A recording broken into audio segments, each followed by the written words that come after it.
Hey guys, চলে আসলাম একটা নতুন ভিডিও নিয়ে। তো আশা করছি সবাই ভালো আছো। তো আজকের ভিডিওটা কোনো রকম ব্লগ নিয়েও হবে না, কোনো রকম রোস্ট নিয়েও হবে না।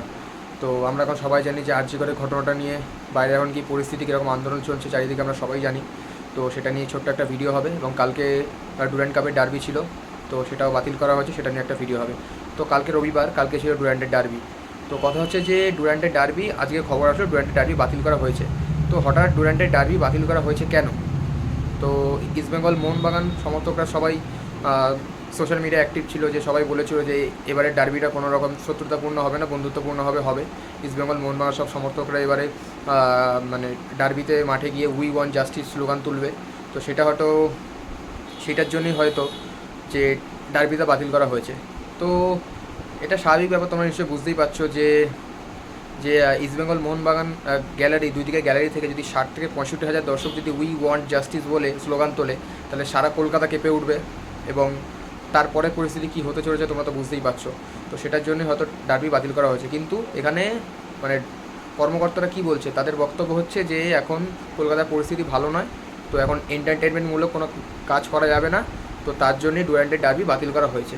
তো যে কলকাতায় যখন এরকম পরিস্থিতি, এই পরিস্থিতিটা তো অনেকদিন আগের থেকেই চলছে। তো ডুরান্ডের আগের ম্যাচগুলো হলো, ইস্টবেঙ্গল আগের দিন এফসি চ্যাম্পিয়ন্স লিগ 2 এর নকআউট ম্যাচটা খেললো, তো তখন আপনাদের হুঁশ ফেরেনি যে এখন এন্টারটেনমেন্টমূলক কোনো জিনিস করা যাবে না, পরিস্থিতি খারাপ।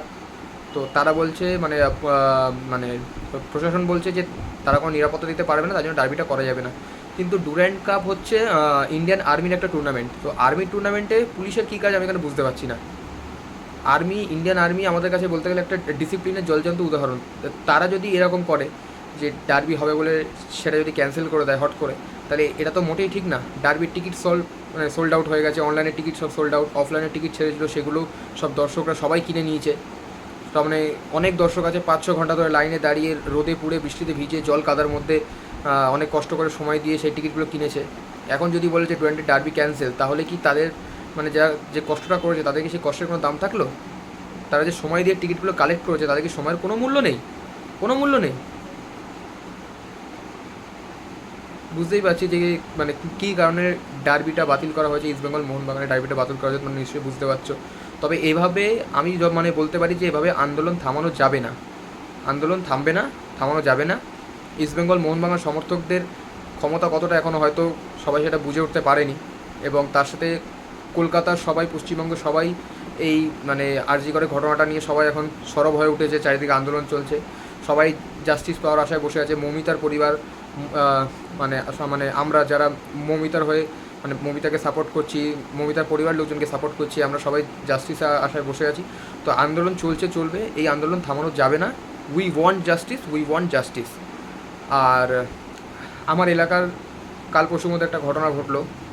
একটা মেয়ে রাত্রের দিকে ফিরছিল, তো তাকে পেছন থেকে 3জন লোক, মানে অজ্ঞাত লোক পেছন থেকে ফলো করছিল এবং তাকে হেনস্থার চেষ্টা করা হয়েছিল। তবে ভাগ্য ভালো যে আশেপাশে লোকজন ছিল, তাদের দ্বারা মেয়েটা বেঁচে গেছে, এবং সেই 3জন লোককে মানে মানে যেসব লোকগুলো ছিল, মানে যেসব লোকগুলোর কাছে মেয়েটা গেছিলো তাদেরকে বললো, এবং তারা সেই লোকগুলোকে ধরে ভালোই আচ্ছা মতো শাস্তি দিয়েছে।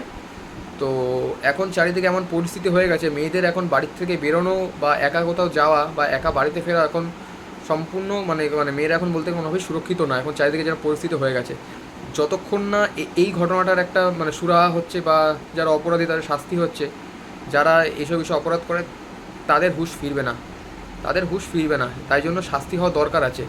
আর এই আন্দোলন ছাড়বেন, এই আন্দোলন সত্যি কথা বলতে গেলে এখন বন্ধ হবে না, বন্ধ করা সম্ভব না। যতদিন না জাস্টিস পাওয়া যাচ্ছে ততদিন এই আন্দোলন শান্ত হবে না।